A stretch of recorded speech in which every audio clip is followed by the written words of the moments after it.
Welcome all of you. Today we discuss about the new topic and topic name is the atmospheric temperature. In topic or in content, in previous lecture in content, different weather variables or atmospheric weather variables. In this we are discuss shortly what is meant by temperature, what is meant by atmospheric temperature, or also their importance. So again we discuss about the definition or meaning of the atmospheric temperature or temperature. Also we discuss about the some different points, first one the temperature, atmospheric temperature. In that also what is meant by inversion, also what is meant by lapse rate. This lapse rate already uh, we are already study in physical structure of atmospheric what is meant by lapse rate. Also we discuss about the types of lapse rate, adiabatic lapse rate or adiabatic lapse rate, having two types, diadiabatic lapse rate and saturated adiabatic lapse rates. Also we discuss about the temperature variation. In case of temperature variation, daily temperature variation, also seasonal temperature variation, also vertical temperature variation and horizontal temperature variation. This temperature variation also we are study. And also last point, energy balance on earth surface. Energy balance on earth surface, we are discuss these total points in this topic. तर या लेक्चरमध्ये आपण काय शिकणार आहे की तापमान म्हणजे काय, वातावरणाचं तापमान म्हणजे काय, म्हणजेच टेम्परेचर, ॲटमॉस्फेरिक टेम्परेचर. त्याचबरोबर इन्व्हर्जन म्हणजेच काय, म्हणजेच उंची परत्वे तापमान वाढणे. लॅप्स रेट म्हणजेच उंची परत्वे तापमान कमी होणे म्हणजेच लॅप्स रेट. त्याचबरोबर त्याच्यामध्ये आपण पाहणार आहे लॅप्स रेटचे किंवा ॲडियाबॅटिक लॅप्स रेटचे दोन प्रकार, ड्राय आणि वेट किंवा सॅच्युरेटेड. त्यालाच moisture adiabatic wet lapse rate असं पण म्हणतात. त्याचबरोबर आपण याच्यामध्ये टेम्परेचर व्हॅरिएशन म्हणजे दिवसा तापमान कधी जास्त असतं, कधी कमी असतं. त्याचबरोबर आपण जर सीझनचा विचार केला म्हणजे टोटल वर्षाचा विचार केला तर कोणत्या महिन्यामध्ये टेम्परेचर जास्त असतं, कोणत्या महिन्यामध्ये टेम्परेचर कमीत कमी रेकॉर्डिंग होतं.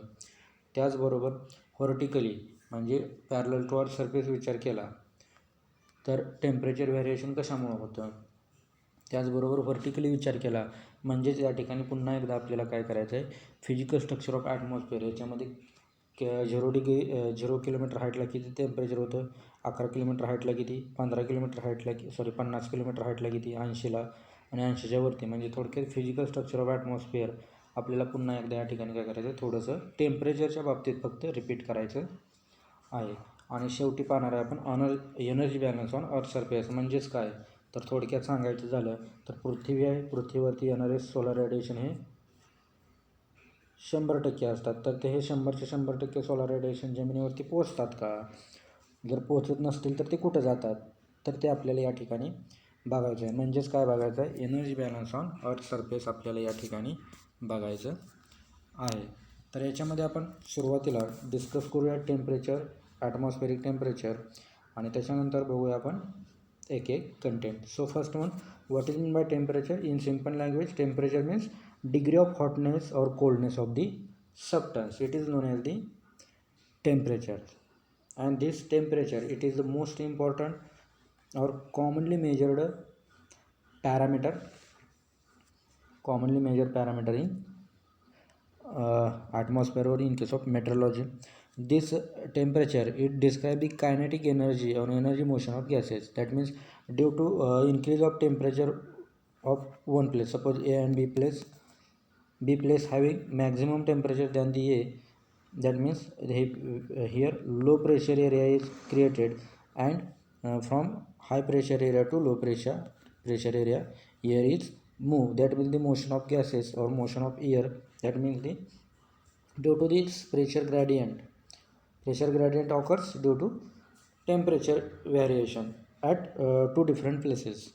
So due to this temperature gradient or pressure gradient, the air is move.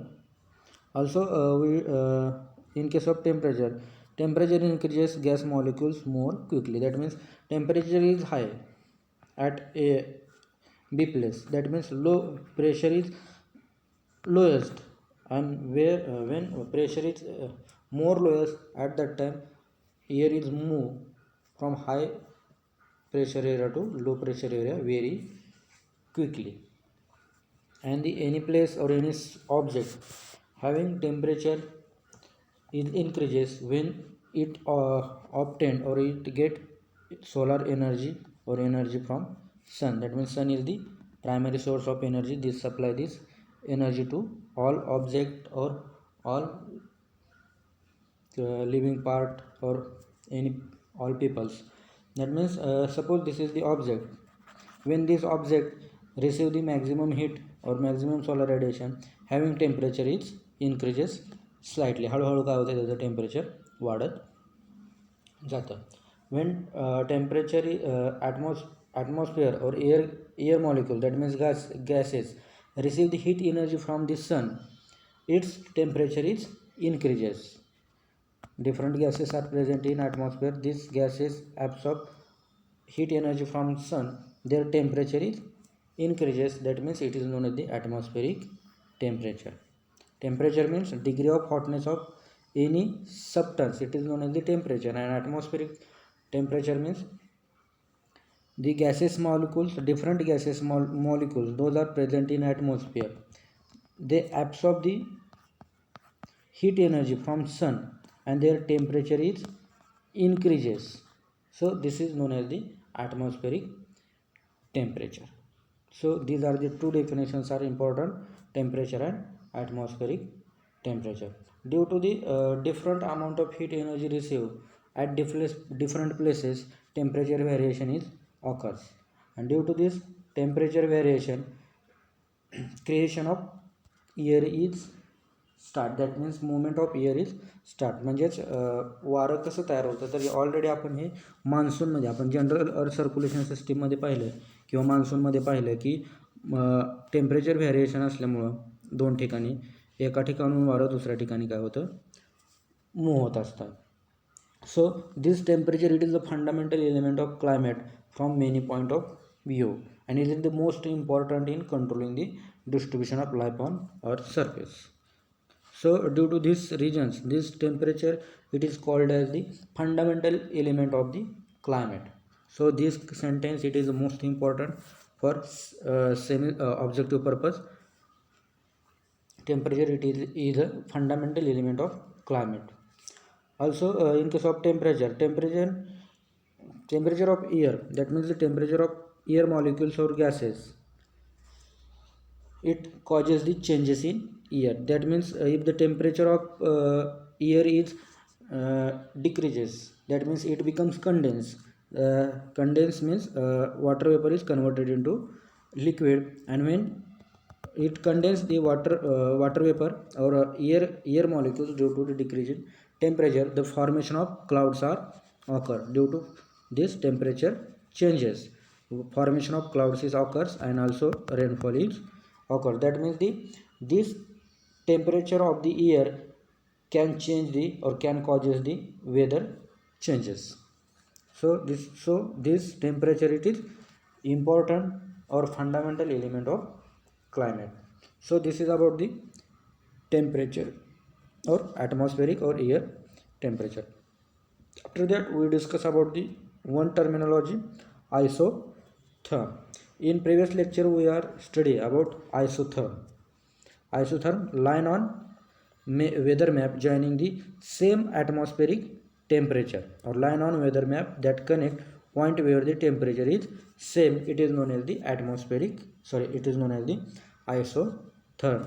मला वाटतं आपण ज्यावेळेस फिजिकल स्ट्रक्चर ऑफ ॲटमॉस्फिअर पाहत होतो त्याच्यामध्ये आयसोथर्म लेअर आला होता, आणि त्यावेळेस आपण आयसोथर्म म्हणजे काय हे डिटेलमध्ये पाहिलेलं आहे. तर पुन्हा एकदा या ठिकाणी बघा, आयसोथर्म म्हणजेच काय की ज्या वेदर मॅपवरती अशी लाईन की जी काय दाखवते की त्या लाईनला म्हणजे त्या प्लेसला वेगवेगळ्या प्लेसेसला काय आहे की टेम्परेचर सेम आहे. तर या ठिकाणी बघा ही दोन लाईन आहेत.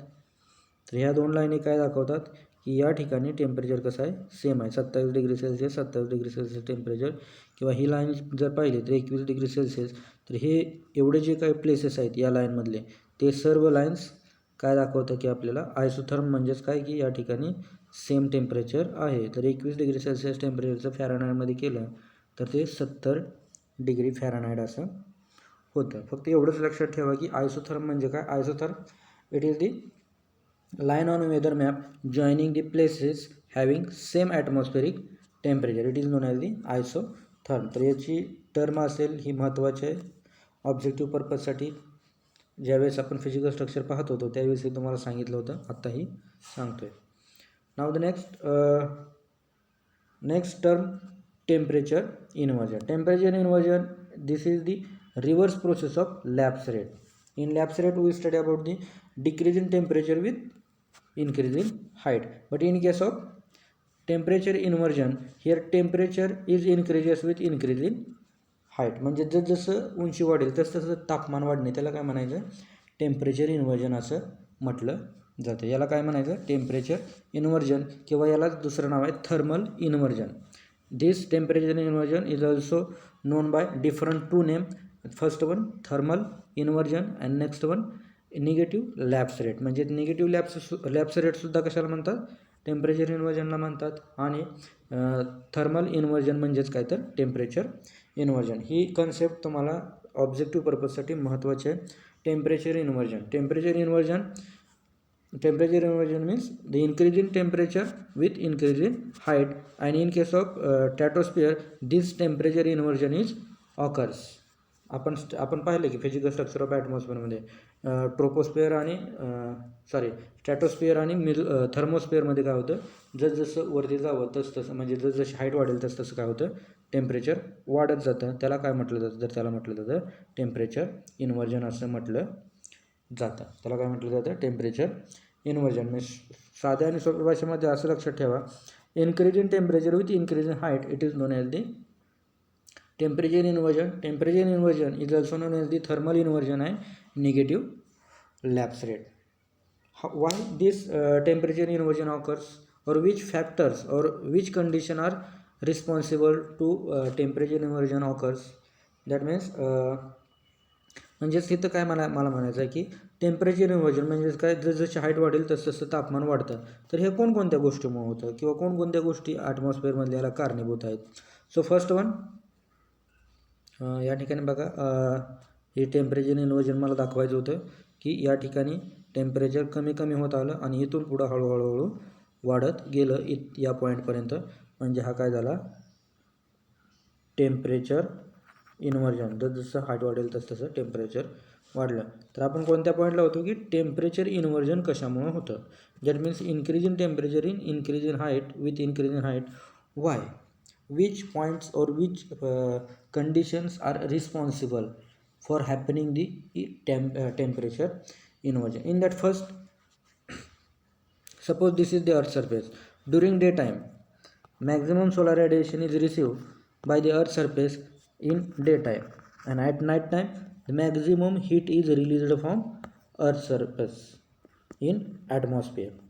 That means during daytime when maximum solar radiation is absorbed or reaches on the earth surface is heated and upper surface is cool. That means what happened, lapse rate is happened. But in case of night time, due to the release of heat energy from earth surface, the upper layer of the atmosphere is heated than the ground surface of the earth or earth surface. That means here temperature is increases with increase in height. तर या ठिकाणी बघा की जसजशी उंची वाढेल म्हणजे जसजशी हाईट वाढेल तसं तापमान का वाढलं. दिवसा काय झालं की दिवसा जास्तीत जास्त सोलार रेडिएशन पृथ्वीवरती रिचेस होतात. दिवसभर सोलार रेडिएशन पृथ्वीवरती येतात. त्यावेळेस काय होतं, पृथ्वीचा हा खालचा भाग तापलेला असतो आणि वरचा भाग कूल असतो. म्हणजेच काय होतं, या ठिकाणी टेम्परेचर डिक्रीज होतं म्हणजे लॅप्स रेट या ठिकाणी होतं. परंतु नाईटला काय होतं, नाईट टाईमला जास्तीत जास्त सोलार हीट एनर्जी काय होते अर्थ सरफेसमधून रिलीज होते. म्हणजेच काय तर ह्या ड्राय और हॉट वॉटर वेपर असतात. म्हणजेच उष्ण वारा त्याला आपण म्हणतो किंवा उष्ण वारा. हॉट किंवा ड्राय म्हटलं जाईल, म्हणजे कोरडं वारा म्हणतो किंवा उष्ण वारा जे म्हणतो ते म्हणजे काय असतात, ते वॉटर वेपर असतात, परंतु ते हॉट असतात. म्हणजे जसजसं ती एनर्जी ह्याच्यामधून रिलीज होत जाईल, कशामधून, अर्थ सरफेसमधून जसजशी ती वरती जाईल तसतसं ज्या ठिकाणी जाईल त्या ठिकाणी ती काय होणार आहे, त्या ठिकाणचा ॲटमॉस्फिअर किंवा त्या ठिकाणचा एरिया ते हॉट करणार आहेत, म्हणजे गरम करणार आहेत. म्हणजेच काय होतं, ते जसं वर जातील तसं वरचा एरिया हॉट होतो, खालचा एरिया कूल होतो. काय होतो, काय होतो, कूल होतो. म्हणजेच काय होतं या ठिकाणी, lower surface cool, upper surface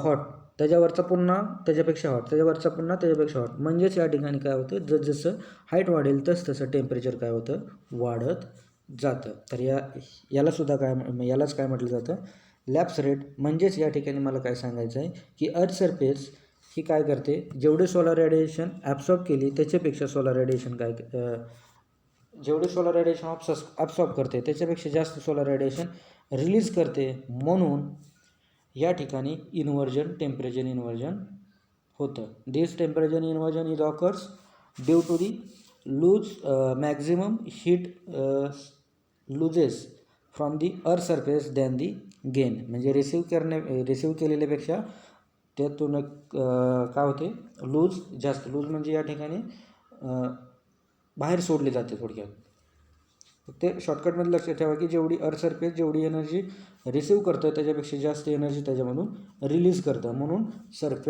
temperature inversion आढळतं. त्याचबरोबर next point, why happening temperature inversion also sometime in case of mountains and valley region. In case of mountains region, in day time maximum solar radiation reaches on the mountains. आपण mountains breeze आणि valley ब्रिजमध्ये पाहिलं. तर या ठिकाणी काय होतं, या ठिकाणी जास्त टेम्परेचर रिसीव्ह होतं कशापेक्षा, व्हॅली रिजनपेक्षा. म्हणजेच या ठिकाणी काय होतं, पुन्हा टेम्परेचर इन्व्हर्जन होतं. पण याच्यामध्ये पुन्हा कधी कधी काय होतं की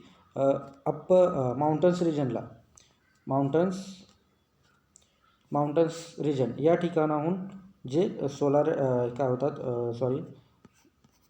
एअर मॉलिक्युल्स मूव्ह होतात. याच्यामध्ये मग एअर मॉलिक्युल्स जे आहेत त्याच्यामध्ये cold air molecules and dry air molecules किंवा हॉट एअर मॉलिक्युल्स असतात. म्हणजेच कोल्ड एअर मॉलिक्युल्स वरती आणि कोल्ड एअर मॉलिक्युल्स लोअर सरफेसला आणि हॉट एअर मॉलिक्युल्स अप्पर सरफेसला असेल तर या ठिकाणी सुद्धा टेम्परेचर इन्व्हर्जन होतं. या ठिकाणी सुद्धा काय होतं, टेम्परेचर इन्व्हर्जन होत राहतं. That means the cold air from the hill tops and slope tends to flow downward and get replace by warm air. म्हणजेच कोल्ड एअर हे कशानं रिप्लेस झाल्या, वार्म एअरनं रिप्लेस झाल्या, तर त्या ठिकाणी सुद्धा काय होतं, टेम्परेचर इन्व्हर्जन. म्हणजेच काय, खालचा लेअर थंड, वरचा लेअर गरम होतो. त्याच्यानंतर next point, cold air masses replace warm air masses. म्हणजे आत्ताच तुम्हाला सांगितलं की माउंटन्स रिजनच्या वेळेस गरम वारा खालून वर गेला किंवा वरून खाली आला तर काय होतं, ज्या ठिकाणी कोल्ड एअर आहे ती कोल्ड एअर वार्मनं काय होते, रिप्लेस होते आणि त्या ठिकाणचा एरिया तापतो. म्हणजेच या ठिकाणी suppose this is the cold air and this is the warm air. When this cold air it is replaced by warm air, that means this surface is warm and below this surface it is the cold. That means here temperature is less and here temperature is maximum. That means what happen here, temperature increases with increase in height. म्हणजे या ठिकाणी काय झालं तर temperature inversion झालं. Here there are two types of inversion. See here, temperature inversion normal कंडिशनला या ठिकाणी टेम्परेचर कसं आहे, हॉट आहे, या ठिकाणी कोल्ड आहे. आता या ठिकाणी बघा धुकं वगैरे झाल्यामुळं खाली कोल्ड एअर, मध्ये वार्म एअर, नंतर कोल्ड एअर. म्हणजे हा जो ह्या परिसरात जर किंवा ह्या एरियाचा जर विचार केला तर या ठिकाणी काय होतं, टेम्परेचर कसं आहे, या ठिकाणी कमी आहे आणि या ठिकाणी टेम्परेचर जास्त आहे. तर हे कशामुळं होतं, तर आपण पाहिलं की कधी कधी काय होतं की अर्थ सरफेसपासून जास्त एनर्जी रिलीज झाल्यामुळं, आता या ठिकाणी बघा अर्थ सरफेसपासून जास्त एनर्जी रिलीज झाल्यामुळं वरचा लेअर काय होतो खालच्या लेअरपेक्षा तापलेला असतो. म्हणजेच काय होतं temperature increases with increase in height. त्यानंतर कधी कधी काय होतं की warm air replace by cold air masses replace by the warm air. म्हणजे माउंटनच्या बाबतीत असेल किंवा मग रेग्युलर सरफेसच्या म्हणजेच ग्राउंड सरफेसच्या बाबतीत असेल तरीसुद्धा. तर आणि अजून एक गोष्ट सांगायची राहिली की विंटर सीझनमध्ये आपल्याला टेम्परेचर इन्व्हर्जन आढळतं. तर ते आपण टाईप्समध्ये बघूया म्हणजे तुम्हाला ते लवकर समजेल. Types of inversion. There are 2 types of inversion. First one surface inversion and next one. तर या ठिकाणी सरफेस इन्व्हर्जन पाहण्याच्या अगोदर अजून काही गोष्टी बघूया की टेम्परेचर इन्व्हर्जन कशामुळे होतं. तर या ठिकाणी बघा विंटर सीझनमध्ये सन रेडिएशन कमी असतात. सन रेडिएशन काय असतात कमी असतात. The winter sun low in the sky and supply the less warm to the earth surface.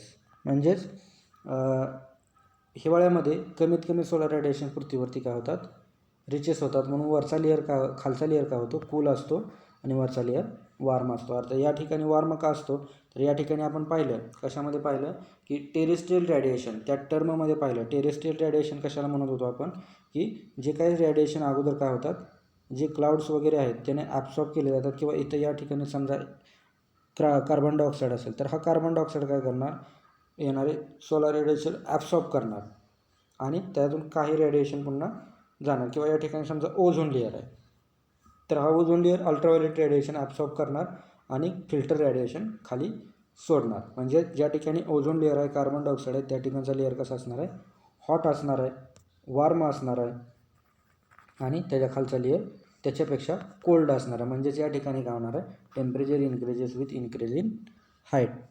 आता यानंतर next pollutant from wood fire. म्हणजेच पुन्हा इथे या ठिकाणी कार्बन डायऑक्साईड आला. कार्बन डायऑक्साईड काय करतो सोलर रेडिएशन ॲब्सॉर्ब करतो किंवा हीट ॲब्सॉर्ब करून ठेवतो त्याच्यामुळे टेम्परेचर वाढतं.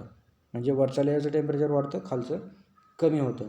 म्हणजेच या ठिकाणी पुन्हा टेम्परेचर इन्व्हर्जन आढळतं. त्यानंतर या ठिकाणी बघा mountains can increase the strength of valley inversion. म्हणजेच या ठिकाणी वॉर्म एअर मासेस काय होतात cold air masses warm air मासेसने रिप्लेस झाल्यामुळं काय होतं त्या ठिकाणी टेम्परेचर इन्व्हर्जन आढळतं. म्हणजे या ठिकाणी काय की माउंटन्स रिजनला टेम्परेचर जास्त असतं आणि व्हॅली रिजनला टेम्परेचर कमी असतं डे टाईमला. म्हणजे त्या ठिकाणी काय होतं टेम्परेचर इन्व्हर्जन आढळतं. तर अशा पद्धतीने आपण पाहिलं की why temperature inversion is happen. After that next one types of inversion. Before study these types of inversion, we study about the kinds of inversion. Kinds of inversion. Here four kinds of inversion. Four kinds of in that first ground. In that first ground inversion. Ground inversion that means here suppose this is the earth surface. This is the earth surface. Heat energy is released. Heat energy is released. That means water vapor is goes into atmosphere, and when any object or any obstacle in between this water vapor, this water vapor is deposited on this obstacle. And when temperature of the earth surface or temperature of the surface goes below the freezing point or at condensation point, this water vapor is deposited and the formation of dew and fog. So due to formation of fog or dew, the lower surface temperature is decreases than the upper surface. So this temperature inversion is happens, and this temperature inversion it is known as the ground inversion. त्याला काय म्हटलं जातं ground inversion. तर ground inversion कशामुळे होतं तर ground inversion होण्याचं एक महत्त्वाचं कारण म्हणजे काय की ज्यावेळेस अर्थ सरफेसपासून वॉटर वेपर काय होतात तर रिलीज होत असतात. म्हणजे आता या ठिकाणी आपण क्रॉप सरफेस घेऊया. सपोज हे क्रॉप सरफेस आहे आपलं किंवा क्रॉप आहे पीक आहे आपल्या शेतातील पीक आहे. तुम्ही शेतात नसाल गेला तर हिवाळ्यामध्ये जावा तुम्हाला ते दिसेल की टेम्परेचर इन्व्हर्जन कशामुळं घडतं. तर या ठिकाणी बघा की वॉटर वेपर ॲटमॉस्फिअरमध्ये जात असताना या ठिकाणी समजा हे आपलं पीक आहे किंवा आपलं हे झाडाचं पान आहे, हे झाडाचं पान मध्ये झालं तर हे वॉटर वेपर काय होतात, ह्या झाडाच्या पानावरती डिपॉझिट होतात. जो कधीपर्यंत डिपॉझिट होतात, जोपर्यंत ते वार्म आहेत तोपर्यंत. म्हणजेच आपण कधी कधी बघा, आता पाण्याची वाफ तुम्ही पाहिला असेल, तुम्ही वाफ घेत असाल किंवा तुम्ही हात लावल्यानंतर ती वाफ जी असते ती तुमच्या हातावर किंवा चेहऱ्यावरती डिपॉझिट होते. ती कधीपर्यंत डिपॉझिट होते, जोपर्यंत हीट असते तोपर्यंत डिपॉझिट होते. परंतु त्याच्यातून एकदा का हीट रिलीज झाली, त्याला लॅटेंट हीट म्हणतात. कंडेन्सेशन होत असताना किंवा इव्हपोरेशन होत असताना जी हीट रिलीज होत असते त्याला लॅटेंट हीट ऑफ इव्हपोरेशन असं सुद्धा म्हटलं जातं. ते आपण नेक्स्ट कंटेंटमध्ये बघूया लॅटेंट हीट म्हणजे काय. फक्त या ठिकाणी लक्षात काय ठेवा की जी वॉर्म एअर मासेस आहेत ते कोल्ड कधी होतात, म्हणजे ज्यावेळेस हे वॉटर मॉलिक्युल्स हे वॉटर वेपर हॉट असतात, वार्म असतात, त्यावेळेस हे या ठिकाणचं टेम्परेचर सेम असतं, म्हणजे इन्क्रीज असतं. परंतु ज्यावेळेस ह्या वॉटर वेपरचं टेम्परेचर कमी होतं, म्हणजे ह्या वॉटर वेपर कसं होतात, कूल होतात. म्हणजेच कधी कूल होणार की ज्यावेळेस ग्राउंड सरफेस कूल झाला त्यावेळेस वॉटर वेपरसुद्धा याच्यातून काय होणार, हीट एनर्जी रिलीज होणार, म्हणजेच लॅटेंट हीट निघून जाणार आणि हे कूल होणार. म्हणजेच याचं रूपांतर कशात होणार, पाण्यामध्ये होणार. आणि याचं रूपांतर पाण्यामध्ये झाल्यामुळं हे दवबिंदू एकत्र येऊन काय होणार, त्याचा मोठा ड्रॉप तयार होणार आणि ते पुन्हा कशावरती पडणार, जमिनीवरती पडणार आणि जमीन पुन्हा काय होणार, थंड होणार. परंतु या ठिकाणी जमीन ज्यावेळेस थंड होत असते त्यावेळेस अप्पर सरफेस या ठिकाणी थंड झालेला नसतो, तर तो कसा असतो, हॉट असतो. म्हणजेच या रिजनचा जर विचार केला तर खालचा रिजन कसा आहे, कूल आहे आणि वरचा रिजन हॉट आहे. म्हणजेच काय झालं, या ठिकाणी टेम्परेचर इन्व्हर्जन झालं. तर याला काय म्हटलं जातं, ग्राउंड इन्व्हर्जन असं म्हटलं जातं. त्यानंतर नेक्स्ट आहे दुसरा पार्ट, ते म्हणजे टर्ब्युलन्स म्हणजेच या ठिकाणी बघा आपण बहोरा वगैरे असं म्हणतो किंवा वावटळ वगैरे आले असं म्हणतो. ज्यावेळेस डिफरंट एअर मासेस एकत्र येऊन एक बहोरा तयार होतो, त्याला आपण सायक्लोन असं म्हणतो. एक सायक्लोन असं तयार झाल्यानंतर या ठिकाणचे जी एअर मासेस आहेत, जे मिक्स झालेले, टर्ब्युलन्स म्हणजे काय, मिक्सिंग झालेले, जे मिक्सिंग झालेले एअर मासेस आहेत ते एअर मासेस कसे होतात, कूल असतात. परंतु जे एअर मासेस अप्पर लेअरचे मिक्स झालेले नसतात ते कसे असतात, हॉट असतात. म्हणजेच इथून खालचा लेअर ज्या ठिकाणी टर्ब्युलन्स तयार झाले तो रिजन म्हणजे कूल रिजन, आणि टर्ब्युलन्स ज्या ठिकाणी तयार झालेला नाही त्याच्या वरचा भाग म्हणजे कोणता, तर तो म्हणजे हॉट रिजन. म्हणजेच temperature increases with increase in height. तर याला म्हटलं जातं टेम्परेचर इन्व्हर्जन. पण कोणत्या प्रकारचं, टर्ब्युलन्स टाईप. टर्ब्युलन्स म्हणजे काय, मिक्सिंग, डिफरंट एअर मासेस एकत्र काय होतात, मिक्स होतात आणि त्या ठिकाणचा एरिया कूल होतो. जर तुम्ही पाहिलं असेल ताऊक्ते चक्रीवादळ आल्यामुळं त्या ठिकाणचं टेम्परेचर कसं होतं, कूल होतं. म्हणजेच त्या ठिकाणी काय झालं तर टेम्परेचर कमी झालं, त्या ठिकाणचा एरिया कमी झाला. म्हणजे त्या ठिकाणी काय झालं, एअर मिक्सिंग झाली, एअर काय झाली होती, मिक्सिंग झालेली होती, टर्ब्युलन्स झालं होतं त्याचं. त्यानंतर नेक्स्ट आहे तिसरा टाईप म्हणजे सबसिडन्स इन्व्हर्जन. तिसरा टाईप कोणता, subsidence inversion. This subsidence inversion happens due to the spread of air descending in order. म्हणजे जसजसं एअर मॉलिक्युल्स खाली जातील, जसजसं एअर मॉलिक्युल्स काय होतात, खाली जातात, तसतसं ते कॉम्प्रेस होतात, कॉम्प्रेस होतात आणि ते हीटेड होतात आणि खालच्या लेअरला आल्यानंतर ते काय होतात, कूल होतात. म्हणजे वरती आहेत तोपर्यंत थंड, पुन्हा खाली आलं का ते वरती आहेत तोपर्यंत हॉट आणि खालती आल्यानंतर ते काय होतात, कूल होतात. म्हणजेच या ठिकाणी पुन्हा टेम्परेचर इन्व्हर्जन घडतं. आणि या टेम्परेचर इन्व्हर्जनला काय म्हटलं जातं, सबसिडन्स इन्व्हर्जन असं म्हटलं जातं. तर यानंतर नेक्स्ट आहे फ्रंटल इन्व्हर्जन. तर फ्रंटल इन्व्हर्जन म्हणजे काय, तर या ठिकाणी दोन एअर मासेस, एक कूल एअर मासेस आणि दुसरी वॉर्म एअर मासेस. दुसरी कोणती, वॉर्म एअर. या ठिकाणी समजा हे कोल्ड एअर मासेस आणि वॉर्म एअर मासेस एकत्र आल्यानंतर या ठिकाणचा जो आउटर बॉडी असते कशाची, कोल एअर मासेसची आणि वॉर्म एअर मासेसची, त्याला फ्रंट असं म्हटलं जातं. त्याला काय म्हटलं जातं, फ्रंट असं म्हटलं जातं. That means frontal inversion is occurs when the cold air masses undercuts the warm air masses and lift it aloft. That means here when cold air masses and warm air masses, it is comes together, it is mixing and goes upward. That means cold air masses it is replaced by warm air masses. म्हणजे या ठिकाणी दोन वेगवेगळे थंड वारं आणि कोरडं वारं एकत्र आल्यानंतर कोरडं वाऱ्याची जर क्षमता जास्त असेल, म्हणजे जास्त क्वांटिटी असेल, तर ते थंड वाऱ्याला काय करतं, पुन्हा ते कोरडं करतं, म्हणजे उष्ण वारं करतं. म्हणजेच काय होतं, त्या ठिकाणचा एरिया काय होतो, हॉट होतो. आणि म्हणजे जसं ते वरती जाईल तसं ते हॉट होतं. म्हणजेच वरचा लेअर हॉट आणि खालचा लेअर कूल होतो. तर या ठिकाणी सुद्धा काय होतं, टेम्परेचर इन्व्हर्जन होतं. म्हणजेच काय होतं, तर फ्रंटल टाईप्स ऑफ इन्व्हर्जन होतं. तर अशा पद्धतीनं 4 आपण काय पाहिले त्याचे kinds of inversion. Now the types of inversion. Here first types, it is the surface inversion. In case of surface inversion, this inversion occurs due to the radiational cooling of the ground, and air near the ground is cool, and this surface inversion happens in the winter while above its air is warmer. मी तुम्हाला आताशीच सांगितलं होतं बघा, कोणती गोष्ट, ground इन्व्हर्जनच्या बाबतीत, की ground surface आहेत याच्यातून वॉटर वेपर काय होते, वरती जातात.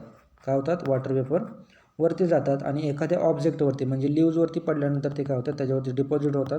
आणि ज्यावेळेस ग्राउंड सरफेसचं टेम्परेचर काय होतं, कमी होतं आणि अप्पर सरफेसचं टेम्परेचर वाढत असतं. म्हणजेच ग्राउंड सरफेसचं टेम्परेचर कसं कमी होणार, हे जे वॉटर वेपर आहेत हे डिपॉझिट झाले, याचं कंडेन्सेशन म्हणजे पाण्यात रूपांतर झालं का हे जमिनीवरती पडणार आणि जमिनीवरचं सरफेस टेम्परेचर काय होणार आहे, कमी होणार आहे आणि अप्परचं टेम्परेचर इन्क्रीज होणार आहे. म्हणजेच या ठिकाणी काय होणार आहे, सरफेस इन्व्हर्जन. म्हणजेच काय, तर ग्राउंड इन्व्हर्जन या ठिकाणी तयार होणार. म्हणजेच temperature increases with increase in height.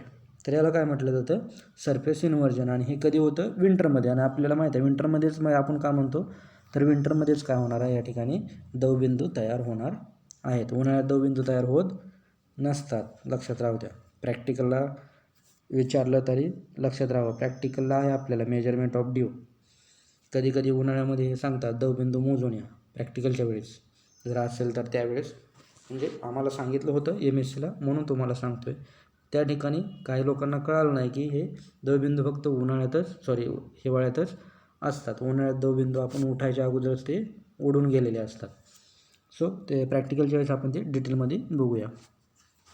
After next one, advection types of inversion. In case of advection types of inversion, here advection means transfer of energy in horizontal plane in downward direction.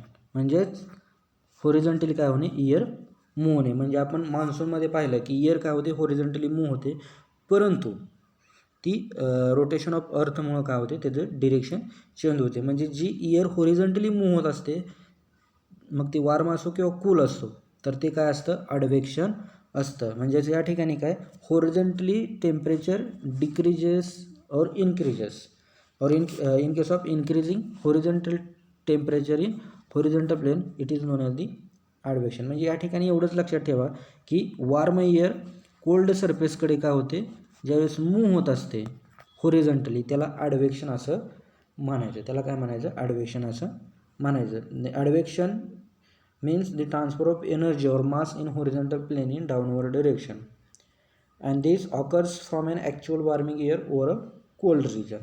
आत्ताच तुम्हाला सांगितलं की warm air cold रिजनकडे काय होते, move होते. म्हणजेच या ठिकाणचं टेम्परेचर जास्त आणि या ठिकाणचं टेम्परेचर कमी. म्हणजेच या ठिकाणी काय झालेलं आहे, टेम्परेचर इन्व्हर्जन इन हॉरिझॉन्टल केस. तर अशा पद्धतीनं 2 टाईप्स पाहिले आपण, सरफेस इन्व्हर्जन आणि ॲडव्हेक्शन इन्व्हर्जन. अच्छा, याच्यानंतर आपण पाहणार आहेत lapse rate. So what is mean bye lapse rate? Lapse rate means decrease in temperature with increase in height. This is the height or this is the temperature. Temperature decreases with increase in height, it is known as the lapse rate and the average lapse rate of the atmosphere or in troposphere, it is 6.5 degrees Celsius per kilometer, and in case of Fahrenheit 3.6 degree Fahrenheit per 1000 feet. So this is the important for objective purpose. Already आपण physical structure of ॲटमॉस्फिअरमध्ये lapse rate पाहिलं. Lapse rate म्हणजेच काय, जसजशी उंची वाढेल तसं तापमान काय होणे, कमी होणे, त्याला काय म्हटलं जातं, लॅप्स रेट असं म्हटलं जातं. तर हे लॅप्स रेट ट्रोपोस्फिअरमध्ये आढळतो आणि मेझोस्फिअरमध्ये सुद्धा आढळतो. तर ट्रोपोस्फिअरमध्ये जो आढळतो तो किती, 6.5 डिग्री सेल्सिअस पर किलोमीटर आहे. हा ॲव्हरेज आहे, या ठिकाणी ॲव्हरेज विचारला आहे आणि ॲव्हरेज विचारलं का लक्षात ठेवायचं 6.5 डिग्री सेल्सिअस पर किलोमीटर. तर आता ॲव्हरेज कसा आहे तो आपण ज्यावेळेस ड्राय ॲडिबॅटिक लॅप्स रेट आणि वेट ॲडिबॅटिक लॅप्स रेट पाहू त्यावेळेस तुम्हाला ते समजेल की ॲव्हरेज कसा आला ते. तर याच्यामध्ये एवढंच लक्षात ठेवा की lapse rate means decrease of temperature with increase in height. It is known as the lapse rate, and the average lapse rate of the atmosphere or troposphere is 6.5 degrees Celsius per kilometer in degree Celsius, and in case of degree Fahrenheit it is a 3.6 degree Fahrenheit per 1000 feet. So here see in ground level or mean sea level म्हणजे समुद्र सपाटीला तर 30 degree Celsius temperature आहे. तेच पुन्हा 0पासून 1000 मीटरवरती गेल्यानंतर म्हणजे 1 किलोमीटरला गेल्यानंतर किती झालं, 23.5 म्हणजेच 30 मायनस 6.5 म्हणजेच किती, तर 23.5.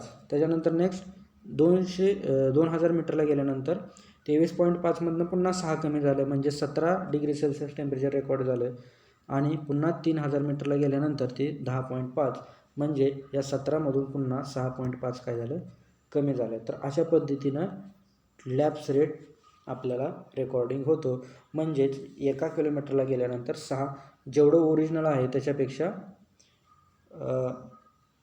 6.5 डिग्री सेल्सिअस टेम्परेचर आपल्याला कमी काय होतं, रेकॉर्डिंग होत जातं प्रत्येक 1000 मीटरवरती. म्हणजे अगोदर 1000 मीटरला किती होतं ते नंतर 2000 मीटरला गेल्यानंतर किती. तर अशा पद्धतीने जर आपण पाहिलं तर प्रत्येक 1000 मीटरला साधारणतः 6.5 डिग्री सेल्सिअस टेम्परेचर काय होतं, कमी होत जातं.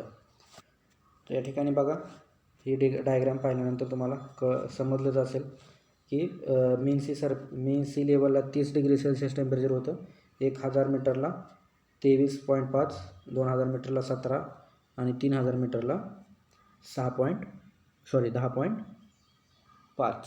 त्यानंतर पुढं तुम्ही 4000 मीटरला गेले का यातून 6.5 मायनस केले तर 4.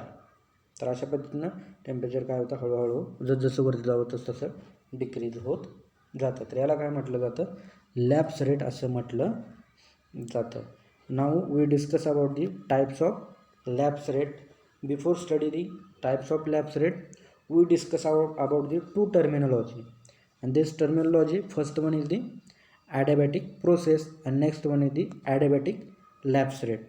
adiabatic process समजली आणि लॅप्स रेट समजला म्हणजेच adiabatic लॅप्स रेट ही प्रोसेस जर तुम्हाला समजली तर ड्राय adiabatic लॅप्स रेट आणि वेट adiabatic म्हणजेच सॅच्युरेटेड adiabatic लॅप्स रेट तुम्हाला विदिन अ मिनिट समजणार 100%.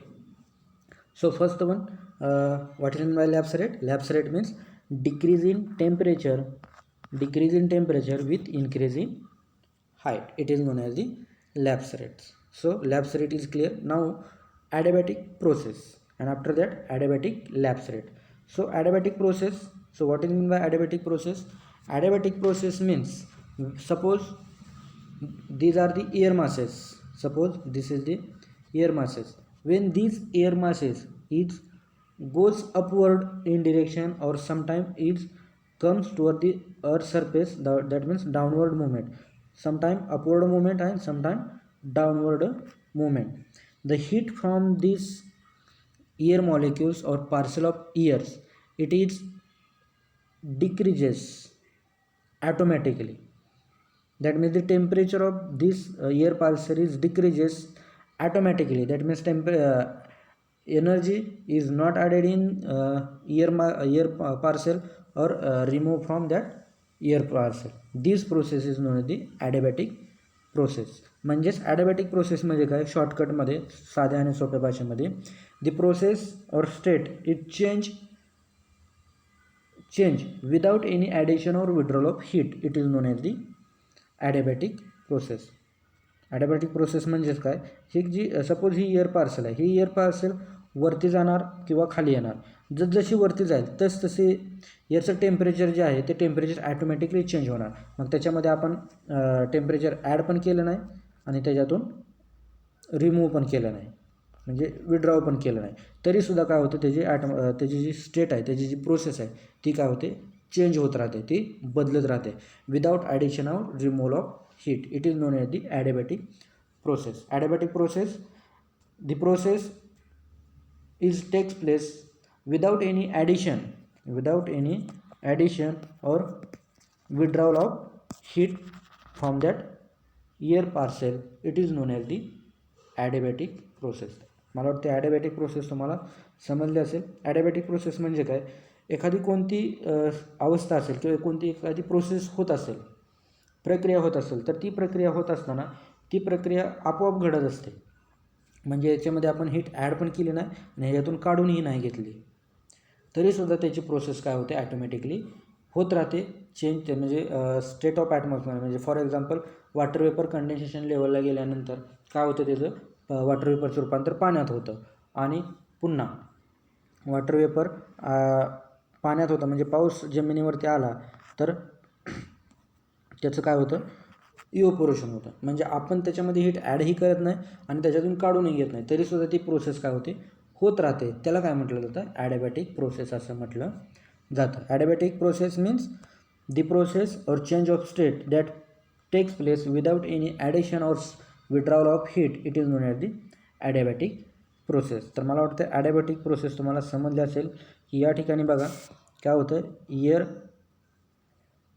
rising air parcel expand and cools. Here shrinkage air parcel is compressed and warm. म्हणजे जसजशी वरती जावं तसं एअर पार्सल काय होतात, एक्सटेंड होतात आणि कूल होतात. म्हणजे त्याचं व्हॅल्यूम कमी होतं आणि ते कूल होतं. आणि ज्यावेळेस एअर पार्सल जसं खाली येईल तसं काय होतं, ते एकत्र येतात, कॉम्प्रेस होतात, म्हणजे त्यांचं व्हॅल्यूम वाढतं आणि व्हॅल्यूम वाढल्यानंतर ते काय होतात, वॉर्म होतात. तर ही प्रोसेस ॲटोमॅटिकली होते, म्हणजे आपण ह्याच्यामध्ये हीट ॲड पण करत नाही आणि रिमूव्ह करत नाही. तर ह्या प्रोसेसला काय म्हणतो, ॲडिबॅटिक प्रोसेस असं म्हणतो. या प्रोसेसला काय म्हणतो, ॲडिबॅटिक प्रोसेस असं म्हणतो. नाव the adiabatic lapse rate. Adiabatic lapse rate. Adiabatic process, that means the process that takes place or any changes occurs in air parcel without any addition or removal of heat. This process known as the adiabatic process. And lapse rate means decrease in temperature with increase in height.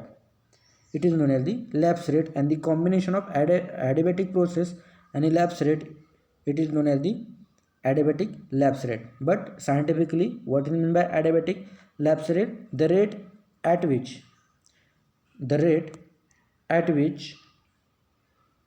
temperature decreases in rising expanding air parcel, it is known as the adiabatic lapse rate. That means here when temperature is air parcel is decreases or air parcel goes upward, air parcel goes downward, at that time they can expand or they can compress. They can expand and they can compress. But during goes upward, these air masses, when they become expand and cool, that means the temperature is decreases from that air parcel, and this process, it is known as the dry adiabatic lapse rate. This is known as the dry adiabatic lapse, this is known as the lapse rate. म्हणजे lapse rate म्हणजेच काय, adiabatic lapse rate, not lapse rate, this is known as the adiabatic lapse rate. म्हणजेच या ठिकाणी ॲडिबॅटिक lapse rate म्हणजेच काय, की एखादी एअर पार्सल आहे, म्हणजे ही समजा वाऱ्याची झुळूक आहे, तर ही वाऱ्याची झुळूक जसजशी वर जाईल तशी काय होणार, ती एक्सपांड होणार. म्हणजेच टेम्परेचर व्हेरिएशनमुळं वेगवेगळी काय होणार तिथं वेगवेगळीकडे ते पसरणार आणि जसं ते पसरतील तसं याच्यामधून टेम्परेचर काय होणार आहे कमी कमी होत जाणार आहे तसं याच्यामधून टेम्परेचर काय होणार आहे कमी होत जाणार आहे. तर ती प्रोसेस बघा या ठिकाणी ही एअर पार्सल आहे. ग्राउंड सरफेसला असताना त्याचं 32 डिग्री सेल्सिअस टेम्परेचर होतं. 100 मीटरला गेल्यानंतर 22 डिग्री सेल्सिअस झालं. 200 मीटरला गेल्यानंतर 12 डिग्री सेल्सिअस. 300 मीटरला गेल्यानंतर 2 डिग्री सेल्सिअस. म्हणजेच या ठिकाणी काय झालं आहे की जसजशी एअर पार्सल वर जाईल तसतसं ती एक्सपांड झाली, त्याचं व्हॅल्यूम कमी झालं आणि जसजसं व्हॅल्यूम कमी होईल तसतसं त्याच्यामधून हीट काय झालेले कमी कमी झालेले आहे. म्हणजेच temperature decreases with increase in height. Temperature decreases with increase in height. This process it is known as the adiabatic lapse rate. म्हणजेच ॲडिबॅटिक प्रोसेस झाली परंतु कोणत्यानं लॅप्स रेटच्या रेटनं. म्हणजे लॅप्स रेटच्या जी काय व्हॅल्यूम आहे याच्यानुसार काय झालेले त्यातून हीट काय झालेले रिलीज झालेले आहे. यालाच काय म्हणतात ॲडिबॅटिक लॅप्स रेट असं म्हणतात. तर साध्या आणि सोप्या भाषेमध्ये थोडक्यात काय ज्यावेळेस एअर पार्सल म्हणजे वाऱ्याची झुळूक जसजशी वर जाईल तसं त्याच्यातून त्याचं टेम्परेचर काय होणे डिक्रीज होणे त्याला म्हटलं जातं ॲडिबॅटिक लॅप्स रेट असं म्हटलं जातं. आय थिंक ॲडिबॅटिक लॅप्स रेट आणि ॲडिबॅटिक लॅप्स रेट ह्या प्रोसेस जर तुम्हाला समजल्या असतील असं गृहीत धरून मी पुढचे 2 याचे टाईप्स ते म्हणजे ड्राय ॲडिबॅटिक लॅप्स रेट आणि दुसरा वेट ॲडिबॅटिक लॅप्स रेट तुम्हाला घेतो आहे. तर पुन्हा एकदा शॉर्टकटमध्ये काय ॲडिबॅटिक लॅप्स रेट म्हणजे काय. Adiabatic lapse rate means the rate at which temperature is decreases of the expanding air parcel. It is known as the adiabatic lapse rate. म्हणजे जी एअर पार्सल वर गेल्यानंतर एक्सपांड होते त्या एअर पार्सलचं टेम्परेचर डिक्रीज होतं त्याला काय म्हटलं जातं ॲडिबॅटिक लॅप्स रेट असं म्हटलं जातं. आता ह्या ॲडिबॅटिक लॅप्स रेटचे 2 प्रकार पडतात. एक म्हणजे ड्राय ॲडिबॅटिक लॅप्स रेट, दुसरा म्हणजे wet adiabatic lapse rate. So what is mean by dry adiabatic lapse rate. Here dry adiabatic lapse rate that means dry air. What is mean by dry air? The air contain 2 air, dry and wet air. Dry air means the relative humidity of air is less than 100%. It is less than 100%. And wet air means it is a saturated air. That means relative humidity of air molecules or gases is 100%. म्हणजे ज्या air मॉलिक्यूलची relative humidity 100%पेक्षा कमी असते त्याला unsaturated air म्हणतात किंवा त्याला काय म्हणतात ड्राय एअर असं म्हणतात. आणि ज्या एअर मॉलिक्यूलची ह्युमिडिटी म्हणजे आर्द्रता 100% असते त्याला सॅच्युरेटेड किंवा वेट एअर असं म्हटलं जातं. म्हणजे जे ड्राय एअर आहेत म्हणजेच कोणते अनसॅच्युरेटेड एअर म्हणजेच कोणते ड्राय एअर आहेत. ते ड्राय एअर जसजसे वरती जातात तसं त्याच्यामधलं टेम्परेचर कमी कमी होत जातं. त्याला म्हटलं जातं ड्राय ॲडिबॅटिक लॅप्स रेट असं म्हटलं जातं. त्याला काय म्हटलं जातं dry adiabatic lapse rate. Short फॉर्ममध्ये DALR म्हणजे that means dry adiabatic lapse rate. So dry adiabatic lapse rate means the rate of fall of temperature of unsaturated that means dry air with during the adiabatic cooling process. म्हणजेच या ठिकाणी ॲडिबॅटिक cooling process म्हणजेच काय air parcel जसजसे वर जातील तसं त्याच्यामधून हीट एनर्जी काय होणार आहे रिलीज होणार आहे आपोआप. आपण त्याच्यामध्ये ॲड पण करणार नाही आणि काढूनही घेणार नाही परंतु ती आपोआप काय होणार आहे ती प्रोसेस घडणार आहे. म्हणजे ज्यावेळेस ड्राय ॲडिबॅटिक प्रोसेस होत असते त्यावेळेस जे ड्राय एअर असतात किंवा अनसॅच्युरेटेड एअर असतात त्याचं टेम्परेचर काय होतं जसजसं वरती जावं तसतसं काय होतं कमी होत जातं. त्याला ड्राय ॲडिबॅटिक लॅप्स रेट असं म्हटलं जातं. तर dry adiabatic lapse rate means the rate of fall of temperature of unsaturated air parcel during adiabatic cooling process. It is known as the dry adiabatic lapse rate. Dry adiabatic lapse rate. and the dry adiabatic lapse rate it is the 9.8 degree Celsius per kilometer. and in case of degree Fahrenheit 5.4 degree Fahrenheit per 1000 feet. This it is most important for objective purpose. तर आपण काय पाहिलं की dry adiabatic lapse rate म्हणजेच 1 किलोमीटरला गेल्यानंतर साधारणतः किती degree Celsius temperature कमी होतं त्या इयर पार्सलमधून, तर साधारणतः किती होतं 9.8 degree Celsius temperature per kilometre. This is the dry adiabatic lapse rate value. आता या ठिकाणी तुम्ही बघा 10 डिग्री सेल्सिअस दिलेला आहे, परंतु या ठिकाणी मॅथमॅटिकल रूल वापरून ते 10 केलेलं आहे. म्हणजे मॅथमॅटिकल रूल आपल्याला काय सांगतो की 9 किंवा एक फुल डिजिटच्या नंतर पॉईंट येतो, त्या पॉईंटच्या नंतर 5 किंवा 5पेक्षा जास्त संख्या असेल तर त्याचं रूपांतर कशात करायचं आहे, फुल डिजिटमध्ये करायचं आहे.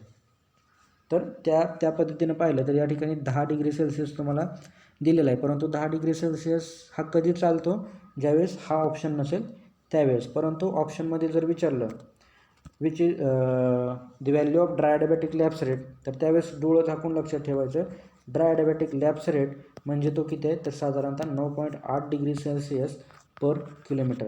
जर ऑप्शनमध्ये 9.8 किलोमीटर नसेल तरच 10 डिग्री सेल्सिअस सिलेक्ट करायचं, अदरवाईज 10 डिग्री सेल्सिअस सिलेक्ट करायचं नाही. मग याच्यामध्ये दोनच आले पाहिजे, एक कोणतं, एक तर 9.8 किंवा 10. 9.8 नसेल तर 10 डोळं झाकून सिलेक्ट करायचं. मग तिथं 9 पण लक्षात घ्यायचं नाही, 11ही लक्षात घ्यायचं नाही, 12ही किंवा 6.5सुद्धा लक्षात घ्यायचं नाही. ड्राय म्हटलं तर 9.8च आला पाहिजे. ॲव्हरेज नॉर्मल म्हटलं तर 6.5, परंतु ड्राय म्हटलं तर 9.8 डिग्री सेल्सिअस आला पाहिजे.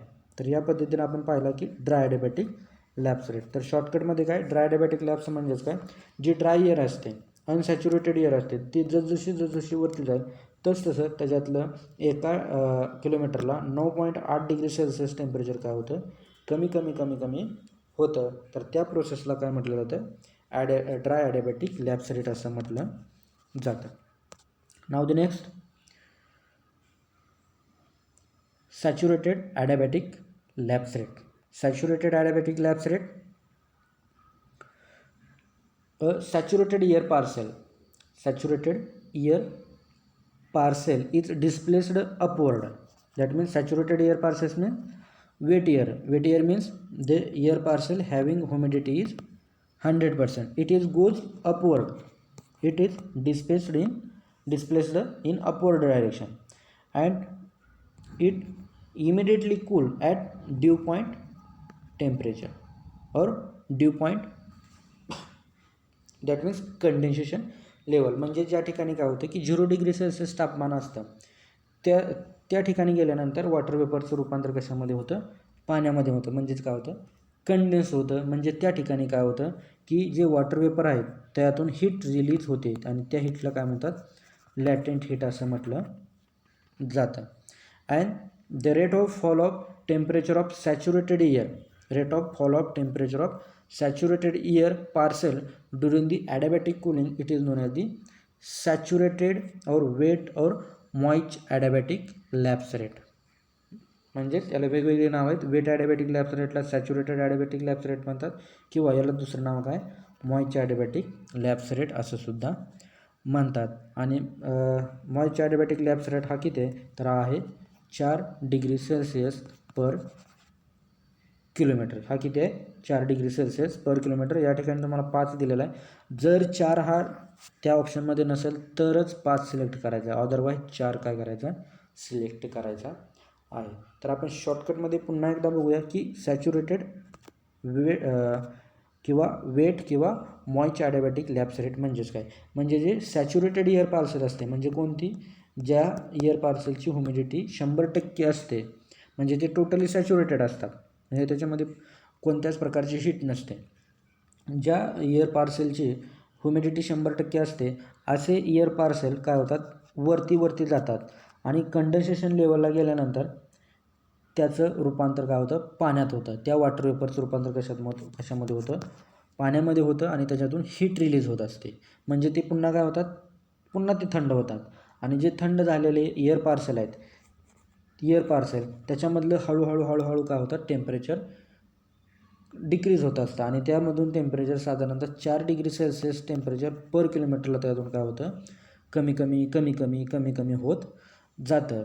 म्हणजेच शॉर्टकटमध्ये the rate of fall of temperature of saturated air parcel during adiabatic cooling process, it is known as the saturated adiabatic lapse rate. It is known as the saturated adiabatic lapse rate, and the saturated adiabatic lapse rate is 4 degrees Celsius per kilometer. This saturated adiabatic lapse rate is also known as the wet adiabatic lapse rate or moist adiabatic lapse rate. तर अशा पद्धतीने ही saturated adiabatic lapse rate आहे. तर dry adiabatic lapse रेटमध्ये आपण काय पाहिलं की ड्राय एअर याचं तापमान जसं ते वरती जाईल तसं याच्यामधून टेम्परेचर 9.8 डिग्री सेल्सिअस पर किलोमीटर काय होतं रिलीज होतं कमी होत जातं, म्हणून त्याला ड्राय ॲडिबॅटिक लॅप्स रेट असं आपण म्हटलं. आणि त्यानंतर वेट ॲडिबॅटिक लॅप्स रेट म्हणजे काय, जी वेट एअर आहे किंवा जी मॉइस्ट एअर आहे ज्याची रिलेटिव्ह ह्युमिडिटी 100% आहे त्याच्यामधून टेम्परेचर साधारणतः 4 डिग्री सेल्सिअस पर किलोमीटरला काय होतं त्याच्यातून कमी होत जातं आणि त्या प्रोसेसला म्हटलं जातं सॅच्युरेटेड ॲडिबॅटिक लॅप्स रेट. तर या ठिकाणी बघा डायग्राममध्ये की 2 डिग्री सेल्सिअस नंतर -3 म्हणजे काय 2 नंतर 1 0 -1 -2 -3. तर अशा पद्धतीनं या ठिकाणी 5 आहे पण आपल्या नोट्समध्ये किती 4 डिग्री सेल्सिअस आहे आणि ऑब्जेक्टिव्हला जर विचारलं तर 4च लिहा कशाचा सॅच्युरेटेड ॲडिबॅटिक लॅप्स रेट. म्हणजेच या ठिकाणी मला काय दाखवायचं आहे की दोन प्रोसेस ज्या आपण पाहिल्या ड्राय ॲडिबॅटिक लॅप्स रेट आणि सॅच्युरेटेड ॲडिबॅटिक लॅप्स रेट. तर हे काय आहे तर हे एअर पार्सल आहे, वाऱ्याची झुळूक आहे. म्हणजे ही सरफेस लेवलला असताना वाऱ्याची झुळूक 1 किलोमीटरला गेल्यानंतर साधारणतः त्यातून 10 डिग्री सेल्सिअस म्हणजे 9.8 समजा तेवढं टेम्परेचर डिक्रीज होतं, म्हणजेच काय होतं ड्राय ॲडिबॅटिक लॅप्स रेट होतो. आणि ज्यावेळेस 2 डिग्री सेल्सिअस टेम्परेचर असतं ते म्हणजेच कंडेन्सेशन लेवलला म्हणजेच काय वॉटर वेपरचं रूपांतर ह्याच्यामध्ये होतं कशामध्ये वॉटर मॉलिक्युल्समध्ये होतं, त्याला कंडेन्सेशन लेवल म्हणायचं. तर तिथून पुढं जसं 1 किलोमीटरला जाईल तसं या एअर पार्सलमधून साधारणतः 4 डिग्री सेल्सिअस टेम्परेचर पर किलोमीटरला काय होतं त्याचं कमी होतं. त्या एअर पार्सलला काय म्हटलं जातं सॅच्युरेटेड लॅप्स रेट असं सॅच्युरेटेड ॲडिबॅटिक लॅप्स रेट असं म्हटलं जातं. म्हणजेच सुरुवातीला ड्राय ॲडिबॅटिक आणि त्याच्यानंतर ज्यावेळेस ती एअर पार्सल सॅच्युरेटेड होईल कंडेन्सेशन लेवलला म्हणजे त्याची रिलेटिव्ह ह्युमिडिटी 100% होईल त्यावेळेस तिथून पुढं काय होतं सॅच्युरेटेड ॲडिबॅटिक लॅप्स रेट तयार व्हायला लागतो. म्हणजे ज्यावेळेस एअर ड्राय असते त्यावेळेस त्याच्यातून 9.8 degree Celsius temperature per किलोमीटरला release होतं, परंतु ती एअर पार्सल सॅच्युरेटेड झाल्यानंतर म्हणजे त्याची रिलेटिव्ह ह्युमिडिटी 100% झाल्यानंतर ते जसे वरती जातील तसं त्याच्यामधून 4 डिग्री सेल्सिअस टेम्परेचर पर किलोमीटरला त्याच्यातून काय होतं रिलीज होतं. म्हणजे या ठिकाणी बघा की 300 मीटर हाईटला 2 डिग्री सेल्सिअस टेम्परेचर होतं, तर पुन्हा 400 मीटर हाईटला गेल्यानंतर 3000 मीटर हाईटला 2 डिग्री सेल्सिअस टेम्परेचर होतं, तर पुन्हा 4000ला काय झालं त्याचं -3 झालं. म्हणजे 5 डिग्री सेल्सिअसनं काय झालं कमी झालं आहे. परंतु आपल्याला काय या ठिकाणी लक्षात ठेवायचं आहे की 4 degree Celsius temperature per kilometre. आपल्या नोट्समध्ये 4 आहे म्हणून आपण तुम्हाला 4 सांगतो आणि ॲक्च्युअली 4च आहे. ॲक्च्युअली किती आहे 4च आहे, परंतु फक्त याच्याकडे तुम्ही इग्नोर करा. फक्त याच्यामध्ये काय लक्षात ठेवा की टेम्परेचर किती डिक्रीज झालं किंवा डिक्रीज होतं एवढंच लक्षात ठेवा. So this is about the lapse rate और ॲडिबॅटिक lapse rate. So up to this from beginning to up to this in this topic we discuss about the temperature, definition of temperature, atmospheric temperature, also inversion types and kinds of inversion, and also lapse rate, dry adiabatic lapse rate and saturated adiabatic lapse rate and their value are seen. So for this lecture this is the sufficient. Remaining part of this topic temperature variation and energy balance on our surface we are discussing next lecture. Thank you. म्हणजेच या ठिकाणी मला काय सांगायचं आहे की आजच्या लेक्चरला आपण एवढंच बघणार आहे, पुढच्या लेक्चरला राहिलेला पार्ट या टॉपिकचा आपण पाहणार आहे. धन्यवाद.